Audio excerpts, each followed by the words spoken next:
আসসালামু আলাইকুম রহমতুল্লাহ। ছোট্ট একটা জিকির, অনেক ফজিলত। সম্মানিত উপস্থিতি, পৃথিবীতে আল্লাহ তাআলা যত নবী ও রাসূল পাঠিয়েছেন, তার ভিতরে একজন অন্যতম নবী হচ্ছেন মূসা আলাইহিস সালাতু ওয়াস সালাম, যিনি আল্লাহ তাআলার সাথে সরাসরি কথা বলতেন। একদিন মূসা আলাইহিস সালাতু ওয়াস সালাম আল্লাহ তাআলার সাথে সাক্ষাৎ করলেন, দেখা করলেন। সাক্ষাৎ করতে গিয়ে তিনি আল্লাহ তাআলাকে বলছেন, ইয়া রব্বি আল্লিমনি শাইআন আযকুরুকা ওয়া আদউ লাকা বিহি। হে আমার রব,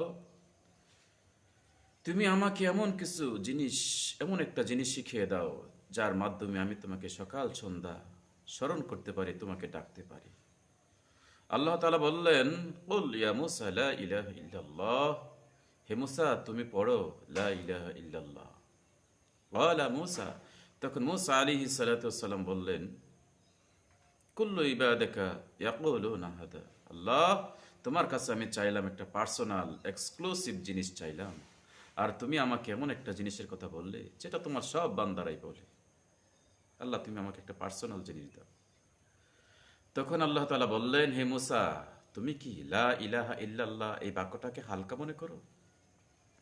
সাতবক আকাশ জমি যদি এক পাল্লায় রাখা হয়, আর লা ইলাহা ইল্লাল্লাহ যদি আরেক পাল্লায় রাখা হয়, মুসা তুমি জেনে রাখো, সাতবক আকাশ জমিনের চাইতে লা ইলাহা ইল্লাল্লাহর পাল্লাটা ভারী হয়ে যাবে। সুবহানাল্লাহ।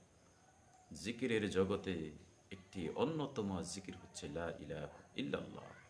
আমরা অনেক সময় গাড়িতে বসে আছি, ড্রাইভার গাড়ি ছাড়ছে না, বা আরও দু একজন যাত্রীর জন্য অপেক্ষা করছি, কিন্তু আমরা সেই সময়টুকু যদি বসে বসে জিকিরটা করতে পারি, লা ইলাহা ইল্লাল্লাহ, লা ইলাহা ইল্লাল্লাহ। দোকানে বসে আছি, বেচা বিক্রি কম, সেখানে অবসর সময়টা যদি আমরা কাজে লাগাই, লা ইলাহা ইল্লাল্লাহ এই বাক্যগুলো আপনি পড়েন, সুবহানাল্লাহ, আলহামদুলিল্লাহ, আল্লাহু আকবার এই বাক্যগুলো যদি আপনি পড়েন, একবার সুবহানাল্লাহ বললে মাটি থেকে আসমান পর্যন্ত যত ফাঁকা জায়গা, এত বড় একটা নেকি আপনার আমলনামে আল্লাহ তাআলা দিয়ে দেবেন।